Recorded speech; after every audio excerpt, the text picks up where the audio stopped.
கோட்டையிலே வாழும் சேலத்து மாறி தீயை மூட்டி அம்மா வேகம் சிலுக்க நடந்தோம் தாயே உந்தன் சேயே வீட்டுக்கொரு மாறி வீட்டுக்கொரு மாறி சின்ன மாறி அம்மா பெரிய மாறியான சூழி அடிமேலே கருணாக குடையின் கீழே உந்தன் நாட்டி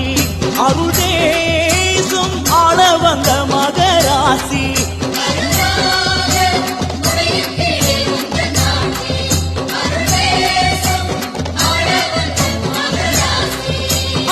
கோட்டையிலே வாழும் சேலத்து மாறி தீயை மூட்டியும் மாதேகம் சிலுக்க நடந்தும் தாயே உங்கள் சேயே மாறி